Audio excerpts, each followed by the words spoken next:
नमस्कार। आज का हमारा मुख्य विषय है असंतुलित विकास सिद्धांत। इस सिद्धांत का प्रतिपादन प्रोफेसर हर्षमैन ने किया था। इसके पूर्व एक सिद्धांत था जिसे हम संतुलित विकास सिद्धांत के नाम से भी जान सकते हैं। संतुलित विकास सिद्धांत प्रोफेसर नक्श ने प्रतिपादित किया था। इस सिद्धांत के अनुसार अर्थव्यवस्था में सभी क्षेत्रों में एक साथ निवेश किया जाए ताकि एक क्षेत्र दूसरे क्षेत्र के लिए मांग जनरेट कर सके और दूसरा क्षेत्र तीसरी क्षेत्र के लिए मांग जनरेट करे।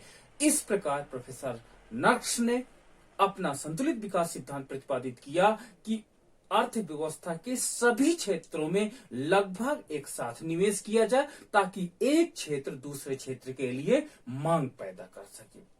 लेकिन प्रोफेसर हर्षमैन ने नक्श के सिद्धांत के विपरीत एक अपना सिद्धांत प्रस्तुत किया जिसे हम असंतुलित विकास सिद्धांत के नाम से जान सकते हैं। असंतुलित विकास सिद्धांत हमें ये बताता है कि अर्थव्यवस्था में जानबूझ करके असंतुलन पैदा किया जाना चाहिए। जब अर्थव्यवस्था में असंतुलन पैदा होगा तो उसके परिणाम स्वरूप अर्थव्यवस्था ऑटोमेटिक इकोनॉमिक डेवलपमेंट की प्रक्रिया को अपनाएगी तथा नए संतुलित विकास पथ पर आने का प्रयास करेगी। यदि ये अर्थव्यवस्था में पुनः संतुलित विकास क्षेत्र या गति को प्राप्त कर ले तो प्रोफेसर हर्षमैन के अनुसार पुनः अर्थव्यवस्था में असंतुलन की श्रृंखला जारी रखनी चाहिए। यदि असंतुलन की श्रृंखला लगातार जारी रहेगी तो उसके परिणाम स्वरूप अर्थव्यवस्था में विकास की गति भी तीव्र होती चली जाएगी। इसलिए प्रोफेसर हर्षमैन का सिद्धांत इसलिए भी बहुत अधिक पॉपुलर है। इसका मुख्य कारण है कि प्रोफेसर नक्श ने कहा कि अर्थव्यवस्था में सभी क्षेत्रों में एक साथ निवेश किया जाए, जबकि प्रोफेसर हर्षमैन ये कहते हैं कि अर्थव्यवस्था के सभी क्षेत्रों में निवेश ना किया जाए, क्योंकि किसी भी विकासशील अर्थव्यवस्था के पास इतना अधिक धन नहीं होता है कि हमारे पास मान लीजिए सेक्टर ए सेक्टर है, हमारे पास सेक्टर बी सेक्टर है, हमारे पास सेक्टर सी सेक्टर है और हमारे पास सेक्टर डी सेक्टर है।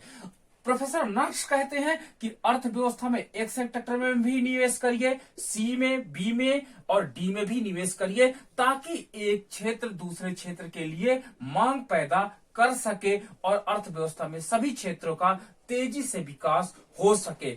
लेकिन हर्षमैन कहते हैं कि नहीं, अर्थव्यवस्था में केवल कुछ एक क्षेत्रों में निवेश करिए, वो क्षेत्र अन्य क्षेत्रों को प्रोत्साहित करेगा, आर्थिक विकास पथ पे चलने के लिए मितव्यताएं जनरेट करेगा और लोग लाभ की प्रेरणा से या आर्थिक मितव्यता प्राप्त होने के कारण उनके उत्पाद की लागत कम होने के कारण उस क्षेत्र में निवेश करने के लिए आगे आएंगे। संक्षेप में हम पुनरावृत्ति करना चाहेंगे कि हर्षमैन ने कहा कि अर्थव्यवस्था के किसी विशेष क्षेत्र में ही निवेश करना चाहिए, अन्य क्षेत्रों में ऑटोमेटिक पावर होंगी जो अर्थव्यवस्था को संतुलन दिशा की तरफ ले चलेगी। आइए हम इसे और आगे समझते हैं। प्रोफेसर हर्षमैन ने असंतुलित विकास सिद्धांत के अंतर्गत निम्न दो चरों पर विशेष बल देते हैं। इनका संपूर्ण सिद्धांत इन्हीं दोनों चरों की विस्तृत व्याख्या प्रस्तुत करता है। आइए हम देखते हैं ये क्या है। सबसे पहले हर्षमैन ने असंतुलित विकास सिद्धांत के अंतर्गत बात जो की है वो है सामाजिक उपरिव्यय पूंजी, सोशल ओवरहेड कैपिटल की। सोशल ओवरहेड कैपिटल वो कैपिटल होता है जो अर्थव्यवस्था में मितव्यताएं कम लेता है और अन्य उद्योगों के लिए मितव्यताएं अधिक जनरेट करता है। यानी जो हमारा एक्सटर्नल इकोनॉमीज है, जो बाह्य मितव्यता है, इसके अंतर्गत हम अगर डिफाइन करना चाहें तो आप ले सकते हैं सिंचाई सुविधाएं। हम इसके अंतर्गत डिफाइन करना चाहें तो हम ले सकते हैं सड़क सुविधाएं। इसके अंतर्गत हम ले सकते हैं तो हम ले सकते हैं बिजली। अर्थात ये इसेंशियल सेक्टर्स होता है, इसेंशियल वेरी नेसेसरी सेक्टर्स होते हैं। अर्थात इसके बिना अर्थव्यवस्था में अन्य उद्योग का चलना वास्तव में कठिन होता है। अर्थात एक प्रकार से ये बुनियादी या आधारभूत संरचना भी हम कह सकते हैं जो अन्य उद्योगों के लिए बहुत अधिक आवश्यक हो जाता है। तो अब हम जान लेते हैं सोशल ओवरहेड कैपिटल वो कैपिटल होती है जो अर्थव्यवस्था में मितव्यताएं कम लेती है लेकिन अन्य उद्योगों को मितव्यताएं अधिक जनरेट करती हैं। वहीं निजी प्रत्यक्ष उत्पादक क्रियाएं अर्थात वो क्षेत्र होता है जहां पर निजी लोग निवेश करना ज्यादा पसंद करते हैं, अर्थात वहां पर इंस्टेंट लाभ की प्रत्याशा ज्यादा होती है। और इसको अगर हम और डिफाइन करें तो यह मितव्यताएं लेती अधिक हैं और मितव्यताएं जनरेट कम करती हैं। तो इसमें एक विशेष बात होती है कि जो हमारे पास एक्सटर्नल इकोनॉमीज हैं ये लेती अधिक है, ये इंडस्ट्री लेती अधिक है और वास्तव में एक्सटर्नल इकोनॉमीज ये देती कम है। जबकि सोशल ओवरहेड कैपिटल के अंतर्गत एक्सटर्नल इकोनॉमीज को लेती कम है और देती बहुत अधिक है।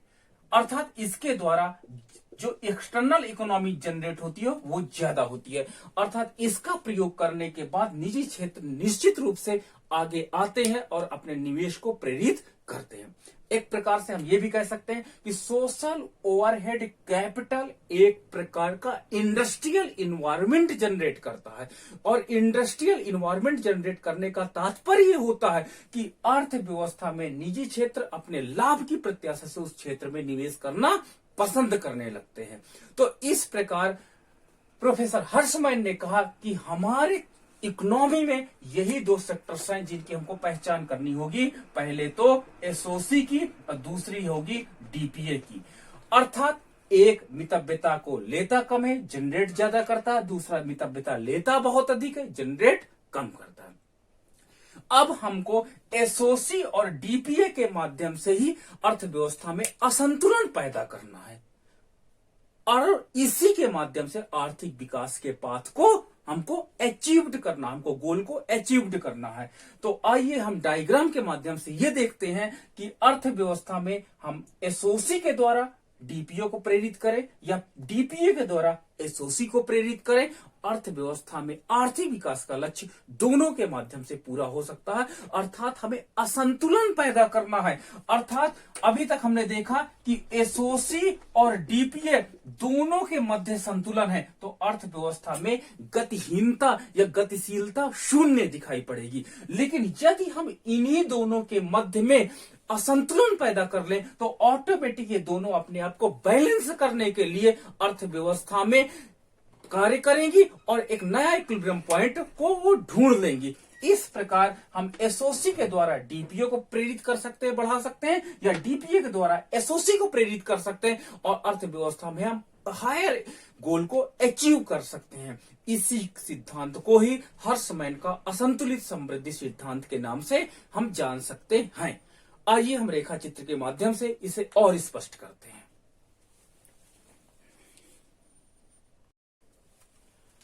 अब हम असंतुलित समृद्धि सिद्धांत को रेखा चित्र के माध्यम से और अधिक स्पष्ट करते हैं। यहां पर रेखा चित्र में आधार अक्ष पर एसओसी कॉस्ट को लिया गया है, अर्थात सोशल ओवरहेड कैपिटल में कितना खर्च किया जाए उसको एक्स एक्सिस पे हमने रिप्रेजेंट किया है। वहीं लंब अक्ष पर हमने डीपीओ को रिप्रेजेंट किया है, यानी डीपीए का डायरेक्ट प्रोडक्टिविटी एक्टिविटी कॉस्ट को रिप्रेजेंट किया है।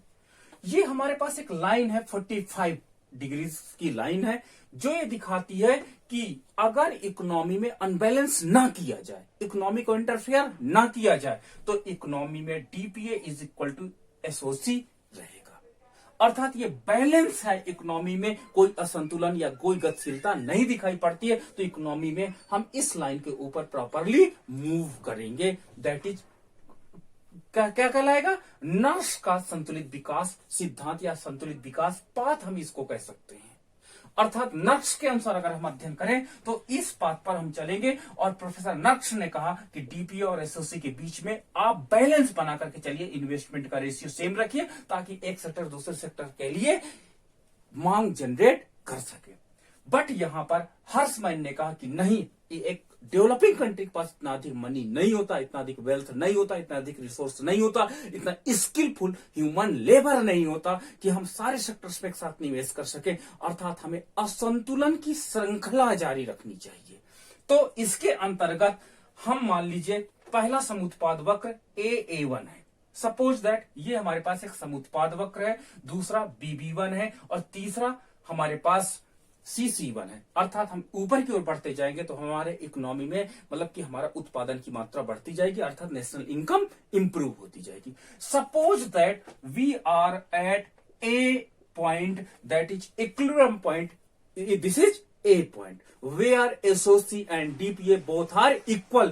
यहां पर इकोनॉमी बैलेंस में है और जितनी SOC है उतना ही DPA है। There is no change, balance है इकोनॉमी, कोई गतिशीलता नहीं दिखाई पड़ रही है। प्रोफेसर हर्षमैन ने कहा कि अर्थव्यवस्था में सरकार को चाहिए कि सरकार SOC में वृद्धि कर दे, SOC कॉस्ट को बढ़ा दे। SOC कॉस्ट को बढ़ाने का मतलब यह होता है कि सरकार केवल इन्वेस्टमेंट कर दे, किस पे? सिंचाई सुविधाएं बढ़ा दे। सरकार क्या करे? बिजली की सुविधाएं बढ़ा दे, सरकार सड़क बनवा दे, सरकार क्या काम करे? फॉरेन कंट्री से हमारे पास अच्छी अच्छी मशीनों को इंपोर्ट करके दे दे। मशीन्स हैं, रॉ मटेरियल, कच्चा माल जिसको आप कहते हैं, इस तरह का एक प्रकार का इन्वायरमेंट रेडी कर दे, अर्थात बुनियादी सुविधाओं को विकास कर दे और उसके बाद गवर्नमेंट न्यूट्रल हो जाए। Suppose that we come at A to B point, हम कहां से आ गए? A से B बिंदु पर आ गए। सरकार ने SOC में वृद्धि कर दिया, सरकार ने सोशल ओवरहेड कास्ट को बढ़ाया। अब इसके परिणाम स्वरूप आप देखोगे कि अर्थव्यवस्था में जो निजी निवेशक हैं, जो निजी उत्पादक क्रिया में इन्वॉल्व व्यक्ति हैं, अर्थात व्यापारी व्यक्ति हैं, उत्पादक व्यक्ति हैं, उद्यमशील व्यक्ति हैं, वो अर्थव्यवस्था में निवेश करेंगे क्योंकि ये सारी सुविधाएं उनको प्राप्त हो रही हैं, जिससे उनके उत्पाद की लागत कम आएगी और उस एरिया में लोग अधिक से अधिक निवेश करने लगेंगे। परिणाम स्वरूप हम 20 पॉइंट से चलने लगेंगे C पॉइंट की तरफ and we come at equilibrium point of C that is higher, जो आपके iso curve higher iso curve में है, अर्थात हम A पॉइंट से C पॉइंट पे चले गए और इकोनॉमी फिर से बैलेंस हो गई। At the C point we can see that DPA is equal to SOC, यहां पे इकोनॉमी ने भी बैलेंस कर दिया। प्रोफेसर हर्षमैन ने कहा कि इस बैलेंस को बना नहीं रहना चाहिए, इसी की श्रृंखला को आपको तोड़ना है, इसी सीरीज को आपको क्या कहते हैं अनबैलेंस्ड करना है। इकोनॉमी में गवर्नमेंट को जब दिखाई पड़े कि इकोनॉमी में फिर से बैलेंस आ गया, अर्थात DPA इक्वल टू SOC आ गया, सरकार को फिर से सारी चीजें बढ़ा देनी चाहिए। अब सरकार क्या कर सकती है? लाइसेंस व्यवस्था में छूट दे सकती है, टैक्स में थोड़ा सा छूट दे सकती है, आपके पास सड़क में आपके रेलवे सुविधाएं का भी डेवलपमेंट कर सकती है, अदर चीज कंप्यूटर्स दे सकती है, सोलर एनर्जी प्लांट्स भी दे सकती है, अदर चीजें हैं जिसके माध्यम से SOC में फिर वो इंप्रूवमेंट कर दे, जिससे इकोनॉमी में हम कहां पर आएंगे? D पॉइंट पर आ जाएंगे और D पॉइंट पर आने के साथ साथ फिर से निजी क्षेत्र प्रेरित होगा क्योंकि उनको अब बाह्य मितव्यताएं ज्यादा से मिलेगी। परिणाम स्वरूप ये सारी सुविधाएं जब सरकार देगी तो उनके उत्पाद की लागत भी कम हो जाएगी। परिणाम स्वरूप D से हम E पॉइंट की तरफ चलने लगेंगे and we come at E point और फिर से इक्विलिब्रियम पॉइंट E आ जाएगा। तो इस प्रकार हम देखिए A से E बिंदु पर जो एक हाई ग्रोथ को दिखाता, हाई ग्रोथ पॉइंट पर हम आ जाते हैं। ये है हमारा रास्ता क्या? SOC टू DPA, SOC के वृद्धि के द्वारा DPA में वृद्धि करना, ये रास्ता है। वास्तव में इसे हम प्रेरणा का रास्ता कहते हैं।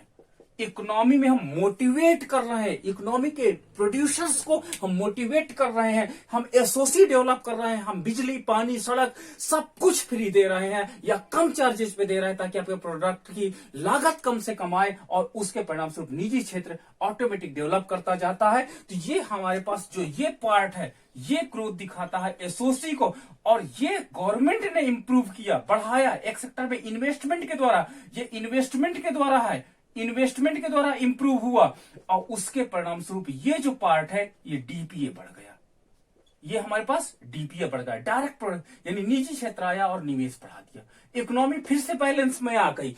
हर्षमैन ने कहा कोई भी आप इकोनॉमी में बैलेंस पॉइंट मत रखिए, डायरेक्ट फिर से अनबैलेंस कर दीजिए। और फिर से हमने एसओसी को इंप्रूव कर दिया। एसओसी को इंप्रूव करने से हम डी पर आ गए, फिर से डीपीए इंप्रूव हो गया और हमारे पास हम ए से ई पॉइंट पर हायर इकोनॉमिक ग्रोथ पॉइंट पर आ जाते हैं। दूसरा तरीका प्रोफेसर हर्षमैन ने बताया कि अर्थव्यवस्था में डीपीए बढ़ाइए। निजी लोगों से कहिए आप अपनी अपनी इंडस्ट्री लगा लीजिए। निजी लोगों ने ए इंडस्ट्री, बी इंडस्ट्री, सी इंडस्ट्री, डी इंडस्ट्री लगा दिए। देखिए निजी क्षेत्र ने इंडस्ट्री लगा दिया, देखिए निजी क्षेत्रों ने इंडस्ट्री लगा दिया। हम आ गए ए से B1 पॉइंट पर। अब ये निजी क्षेत्र ने इंडस्ट्री लगाया, मतलब इकोनॉमी में डीपीए बढ़ गया, डीपीए कॉस्ट बढ़ गई। अब लोगों को जब सामाजिक परिव्यय एसओसी नहीं प्राप्त होगा तो वो लोग आंदोलन करेंगे, लेटर्स लिखेंगे। परिणाम स्वरूप सरकार को मजबूर होकर के एसओसी बढ़ानी पड़ेगी और हम कहां पर आ जाएंगे? हम आ जाएंगे सी पॉइंट पर। फिर से इक्विलिब्रियम हो जाएगा। फिर निजी क्षेत्रों को क्या चाहिए? निजी क्षेत्रों को पुनः नई इंडस्ट्री लगा देनी चाहिए कहीं कुछ नए जगह पर, और वहां से फिर सरकार के ऊपर दबाव बनाना चाहिए। सरकार फिर से एसओसी डेवलप करेगी और हम आ जाएंगे ई पॉइंट पर। तो इस प्रकार हम ये देख सकते हैं कि आप ए से B1 पे जाते हैं, B1 से C1, यानी ए से B1 पे जाना डीपीए यानी प्रत्यक्ष निजी उत्पादक क्रियाएं, B1 से C पर आना आपका एसओसी में वृद्धि है, फिर C से C1 पर जाना आपका डीपीए में इंप्रूवमेंट है, और C1 से E पर आना वास्तव में एसओसी में पुनः है, और हमारा इकोनॉमिक ग्रोथ पॉइंट ए से E1 मिल जाता है। तो ये रास्ता हमारा कहलाएगा राजनीतिक दबाव का रास्ता। दबाव का रास्ता प्रेशर वे ये कहलाता है। प्रेशर वे कहलाता है जब इकोनॉमी में गवर्नमेंट आपका सपोर्ट नहीं करती है, गवर्नमेंट आपके लिए नहीं कुछ प्रेरणा का रास्ता अपनाती है, तो उस अर्थव्यवस्था में दबाव का रास्ता निजी व्यक्ति या निजी उत्पादकों द्वारा अपनाया जाता है ताकि इकोनॉमिक ग्रोथ तेजी से किया जा सके। तो इस प्रकार हर्षमैन का यह सिद्धांत कहता है कि असंतुलनों की एक श्रृंखला आर्थिक विकास के पाथ को जन्म दे देगी। Thank you.